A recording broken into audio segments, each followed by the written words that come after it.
નમસ્કાર વિદ્યાર્થી મિત્રો, આપ સર્વેનું હાર્દિક સ્વાગત છે આપણી યુટ્યુબ ચેનલ ગુરુ જ્ઞાન શાળાની અંદર।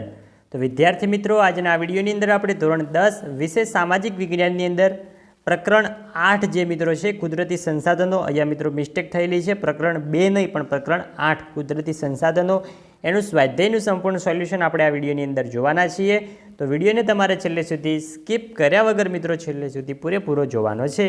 અને મિત્રો, જો તમે અમારી ચેનલ ઉપર નવા હોય તો ચેનલ વિશે જણાવી દઉં કે આ ચેનલ ઉપર તમને ધોરણ 10ને લગતા તમામ વિડીયો જોવા મળી જશે, જેથી કરીને જો ચેનલને તમે હજી સુધી સબસ્ક્રાઈબ ના કરી હોય તો સબસ્ક્રાઈબ કરી દેજો અને તમારા સાથી મિત્રો સુધી પણ આ ચેનલને અચૂકથી શેર કરી દેજો, જેથી કરીને તેમને પણ લાભ થઈ શકે। તો જોઈએ હવે આપણે સ્વાધ્યાયની સોલ્યુશનની શરૂઆત કરીએ। પહેલો છે નીચેના પ્રશ્નોના ઉત્તર સવિસ્તર લખો। એમાં પહેલો સંસાધન એટલે શું અને તેના ઉપયોગો વર્ણવો। તો સંસાધન એટલે જે વસ્તુ માનવી આશ્રિત હોય, જેનાથી માનવીની જરૂરિયાતો પૂરી થતી હોય અને માનવી પાસે તેનો ઉપયોગ કરવાની શારીરિક કે બૌદ્ધિક ક્ષમતા હોય, અર્થાત કોઈપણ વસ્તુ માનવીની જરૂરિયાતો પૂરી કરવા ઉપયોગમાં લેવાય ત્યારે તે સંસાધન બની જાય છે। સંસાધનનો ઉપયોગ, તો સંસાધનો માનવીને અનેક રીતે ઉપયોગી છે। માનવ જીવનના દરેક તબક્કે સંસાધનો એક યા બીજી રીતે ઉપયોગી છે। દૂધ અને દૂધની બનાવટ, માછલી, ફળો, ખાદ્ય પાકો વગેરે પદાર્થોનો માનવી ખોરાક તરીકે ઉપયોગ કરે છે। કાચા માલના સ્ત્રોત તરીકે તેનો ઉપયોગ, તો જંગલોમાંથી મળતી વિવિધ પેદાશો, પાલતુ પ્રાણીઓ દ્વારા મળતા દૂધ, માંસ, ઊન વગેરેનો ઉપયોગ કરી શકાય છે। શક્તિ સંસાધનો તરીકે તો કોલસો, ખનિજ તેલ, કુદરતી વાયુ, બળતણ, લાકડું વગેરેનો ઈંધણ તરીકે ઉપયોગ કરીએ છીએ। હવે આપણે નેક્સ્ટ આગળ વધીશું। તો બીજો પ્રશ્ન છે કે ભૂમિ સંરક્ષણ એટલે શું? ભૂમિ સંરક્ષણના ઉપાયો વર્ણવો। તો મિત્રો, આનો જવાબ જોતા પહેલાં ધોરણ 10ના તમામ વિષયના સ્વાધ્યાયોની સોલ્યુશન અમે કરેલા છે, જેની વિડીયોની લિંક તમને આ વિડીયોના ડિસ્ક્રિપ્શન બોક્સમાં જોવા મળી જશે, તો ત્યાં જઈને તમે જોઈ શકો છો। તો ભૂમિ સંરક્ષણ એટલે જમીનનું ધોવાણ અટકાવીને જમીનની ફળદ્રુપતા, ગુણવત્તા જાળવવી। પર્વતીય ક્ષેત્રોમાં સીડીદાર ખેતરો બનાવવાને, ઢોળાવવાળા વિસ્તારોમાં વૃક્ષારોપણ કરીને ભૂમિ ધોવાણ અટકાવી શકાય। પડતર જમીન પર જંગલો ઉગાડવા જોઈએ। ભારતમાં 33% વિસ્તારમાં જંગલોનું પ્રમાણ હોવું જોઈએ। નદી ધોવાણમાં થતું કોતર ધોવાણ અટકાવવું જોઈએ। નદી પર બંધારા કે નાના બંધો બાંધીને પ્રવાહની ગતિ મંદ કરી શકાય, તેમજ નદી કંઠાનું જમીન ધોવાણ અટકાવી શકાય।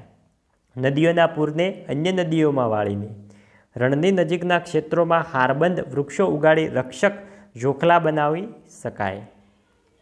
નેક્સ્ટ આગળ વધીશું। બીજો છે કે નીચેના પ્રશ્નોના મુદ્દાસર ઉત્તર લખો। મિત્રો, આ વિડીયોના ડિસ્ક્રિપ્શન બોક્સમાં તમને ધોરણ 10ની વોટ્સઅપ ગ્રુપની લિંક આપેલી હશે, તે ગ્રુપની અંદર તમે મિત્રો જોડાવાનું ભૂલતા નહીં, કારણ કે આવનારી બોર્ડની પરીક્ષાની સંપૂર્ણ તૈયારી અમારી ચેનલ ઉપર કરવામાં આવશે।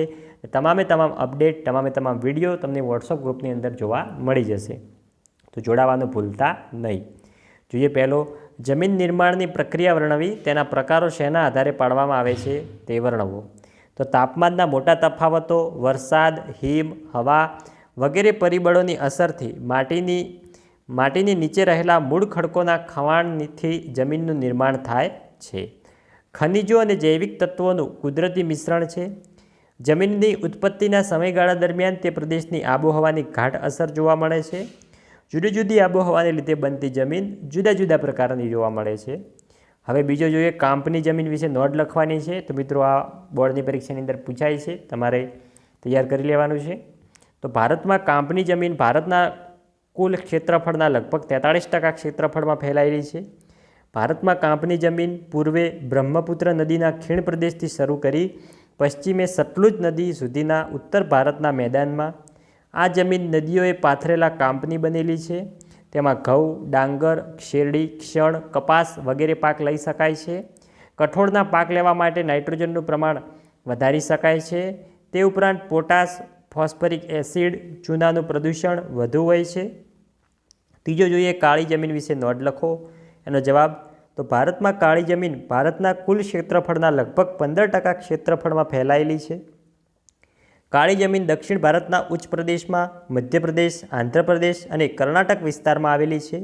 આ જમીનના નિર્માણમાં દક્ષિણના લાવ્યક ખડકો અને આબોહવાએ મુખ્ય ભાગ ભજવે છે। આ ઉપરાંત આ જમીન ગુજરાતમાં સુરત, ભચાઉ, નર્મદા, વડોદરા, વાપી, ડાંગ વગેરે જિલ્લાઓમાં આવેલી છે। જોઈએ ત્રીજો કે નીચેના પ્રશ્નના ઉત્તર ટૂંકમાં લખો. પહેલો છે જમીન ધોવાણ અટકાવવાના ઉપાયો જણાવો. તો જમીનનું ધોવાણ એટલે હવા અને પાણી દ્વારા જમીનના માટીના કણોનું ઝડપથી એક સ્થળેથી બીજા સ્થળે ઘસડાઈને દૂર જવું તેને જમીન ધોવાણ કહે છે. મિત્રો આ બધા જ પ્રશ્નો ખૂબ જ મોસ્ટ આઈએમપી છે, બોર્ડની પરીક્ષાની અંદર ઘણીવાર પૂછાય છે, માટે તમારે સ્વાધ્યાય ચોપડાની અંદર લખીને એકવાર વાંચીને તૈયાર કરી લેવાનું છે. તો જમીન ધોવાણ થતું અટકાવવાના ઉપાયો નીચે મુજબ છે. તો પડતર જમીનમાં વૃક્ષારોપણ કરવું, જમીન પર થતી ચારણ પ્રવૃત્તિઓ અટકાવવી. નેક્સ્ટ, ઢોળાવવાળી જમીન પર સ્ટેપ્સ પદ્ધતિ વાવેતર કરવું, જ્યાં પાણીના વહેણના ખાડા પડ્યા હોય ત્યાં આડબંધ બાંધવા, પાણીનો વેગ ધીમો પાડવા ખેતરમાં ઊંડી ખેડ કરવી, ખેતરોનું ધોવાણ અટકાવવા ખેતર ફરતે પાળા બાંધવા, વૃક્ષારોપણ કરવું. બીજો પ્રશ્ન છે કે પર્વતીય જમીનો કોને કહેવાય? તો ભારતમાં હિમાલયની ખીણો અને ઢોળાવવાળા ક્ષેત્રો લગભગ 2700થી 3000 મીટરની ઊંચાઈ પર અને હિમાલય તથા પૂર્વની પર્વત શ્રેણીઓ ધરાવતા જમ્મુ કાશ્મીર, હિમાચલ પ્રદેશ, ઉત્તરાખંડ વગેરે વિસ્તારોમાં આવેલી જમીન પહાડી જમીન કહેવાય છે. આ જમીનનું સ્તર પાતળું અને અપરિપક્વ હોય છે. જંગલોવાળા ભાગમાં જૈવિક દ્રવ્યો વધુ હોય છે. ત્રીજો પ્રશ્ન છે કે રણ પ્રકારની જમીન વિશે ટૂંકમાં નોંધ લખો. તો ભારતમાં રણ પ્રકારની જમીન રાજસ્થાન, હરિયાણા અને દક્ષિણ પંજાબ શુષ્ક ક્ષેત્રોમાં આવેલી છે. ગુજરાતમાં કચ્છ અને સૌરાષ્ટ્ર વિસ્તારોમાં આ પ્રકારની જમીન આવેલી છે. તે રેતાળ અને ઓછી ફળદ્રુપ હોય છે. આ જમીન સૂકી અને અર્ધ સૂકી આબોહવાવાળા વિસ્તારોમાં જોવા મળે છે. તેના કેટલાક ક્ષેત્રોમાં ક્ષારક કણોની માત્રા અને જૈવિક દ્રવ્યોની ઓછપ જોવા મળે છે. અહીં જે વિસ્તારોમાં સિંચાઈ છે ત્યાં જુવાર અને બાજરીનો પાક લેવામાં આવે છે. હવે જોઈએ ચોથો, યોગ્ય વિકલ્પ પસંદ કરી જવાબ લખો. પહેલો છે દુનિયામાં 1 કે 2 સ્થળે જ મળતું સંસાધન, એટલે મિત્રો આવશે ઓપ્શન ડી, એકલ સંસાધન. બીજો, જમીનનું નિર્માણ મૂળ ખડકોના ખાલી જગ્યા મળવાવાળા પદાર્થોથી થાય છે, તો આવશે ઓપ્શન એ, ખવાણ અને ઘસારાથી. નેક્સ્ટ, ત્રીજો, પડખાઉ જમીનનું અન્ય નામ શું છે? તો પડખાઉ જમીનનું અન્ય નામ આવશે ઓપ્શન બી, લેટરાઇટ જમીન.